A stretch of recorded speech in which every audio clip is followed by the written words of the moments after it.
Bienvenue sur le comptoir de l'IA du 8 mai du premier site d'information sur l'IA, à savoir ia-info.fr. Alors aujourd'hui, on plonge dans une synthèse qui est juste incontournable. Franchement, cette semaine marque un vrai tournant. On assiste à une bascule vers une autonomie technologique sans précédent. C'est simple, les capitaux, la sécurité nationale et la recherche scientifique rentrent dans une toute nouvelle dimension. Au programme, pour décortiquer tout ça, d'abord la guerre des capitaux. Ensuite, on regardera le paradoxe sécuritaire autour du modèle Mythos. En 3, la science sans aucune intervention humaine. Et on terminera sur l'emploi, la stratégie et la souveraineté. Allez, c'est parti. Partie numéro 1, la guerre des capitaux. 40 milliards de dollars, rien que ça. C'est l'engagement maximal pris par Google pour l'entreprise Anthropic. Ça pousse carrément la valorisation d'Anthropic à un niveau vertigineux. On parle de 380 milliards de dollars. Mais attention, ce n'est pas juste une question de gros sous. Cet accord, il débloque surtout un accès exclusif à 5 gigawatts de puissance de calcul via l'infrastructure informatique de Google. 5 gigawatts, c'est vraiment le nerf de la guerre aujourd'hui. Et pourtant, il faut tout de suite comparer ça avec un autre chiffre. 135 milliards de dollars. Ça, c'est l'enveloppe complètement titanesque que Meta a décidé de lâcher exclusivement pour développer sa propre infrastructure d'intelligence artificielle. Pour se donner une idée, les montants qu'on brasse là, ça dépasse le produit intérieur brut de pas mal de pays. C'est juste fou. Tous ces milliards, ils financent une vision très claire.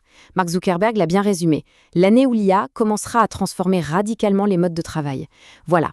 L'année 2026 n'est plus du tout vue comme une petite transition sympa.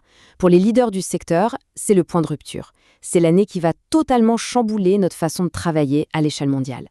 Si on regarde la dynamique actuelle de ces acteurs majeurs, le constat est sans appel. D'un côté, on a Google qui verrouille le marché avec ses propres puces spécialisées, les fameuses TPU 8 et 8i. De l'autre, Meta qui va jusqu'à supprimer 14 000 postes juste pour financer son infrastructure. Pendant ce temps-là, Anthropic prépare tranquillement son entrée en bourse avec des revenus qui explosent. Et au milieu de tout ça, le champion européen Mistral AI s'accroche pour maintenir une alternative en faisant entrer le géant ASML à son capital. Ce qui nous amène à la partie numéro 2, le paradoxe sécuritaire Mythos. Bon, cette course frénétique à la puissance, elle crée des tensions évidentes, et le contraste institutionnel est assez saisissant. D'un côté, on a le Pentagone qui place formellement la technologie sur liste noire, parce qu'ils craignent un risque critique pour leur chaîne d'approvisionnement, d'accord. Mais juste à côté, la NSA l'utilise activement pour scanner ses propres environnements informatiques. C'est quand même une sacrée contradiction, sommet de l'État, non? Alors, pourquoi la NSA prendrait ce risque, vu le veto militaire? Eh bien, c'est parce que les capacités d'analyse de Mythos sont tout simplement hors du commun.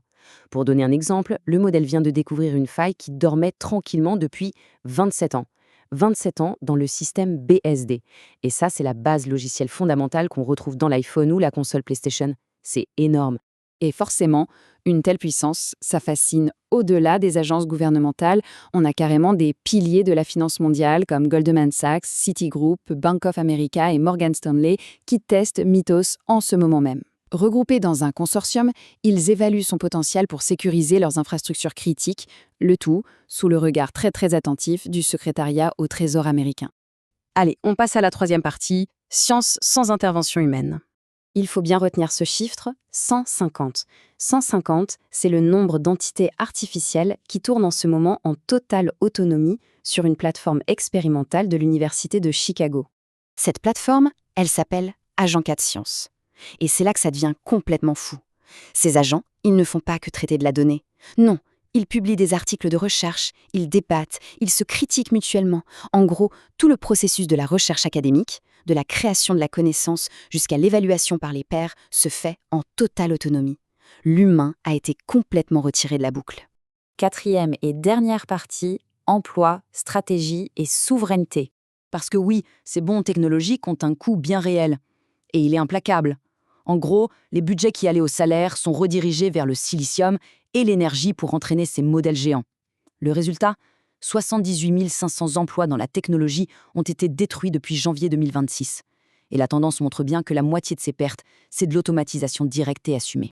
Tout ça nous amène face à un mur en termes de souveraineté. L'écart est frappant, on a 650 milliards de dollars d'investissements conjoints côté américain cette année, face à une valorisation de 13,8 milliards d'euros pour notre champion Mistral AI. Attention, l'effort européen reste remarquable, mais la réalité, c'est que l'écart de puissance d'investissement se creuse à une vitesse fulgurante. Alors face à cette hyper-concentration, comment on survit ?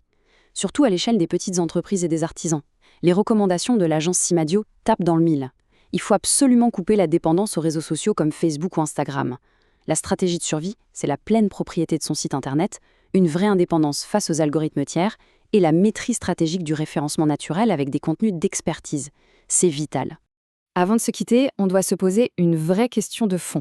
On a des modèles comme Mythos qui sont jugés théoriquement bien trop dangereux pour le grand public, mais qui tournent déjà à plein régime dans les agences de renseignement et les grandes banques. Alors, est-ce que les lignes rouges de l'éthique peuvent encore vraiment résister face à la pression écrasante des États et des marchés financiers? Ça donne matière à réfléchir. En tout cas, c'est un paradoxe qui ne fait que commencer et qui va clairement redessiner l'équilibre géopolitique et économique de demain. Voilà qui conclut notre décryptage. Merci d'avoir suivi cette analyse et bien sûr retrouvez toute l'actualité autour de l'intelligence artificielle sur le portail ia-info.fr.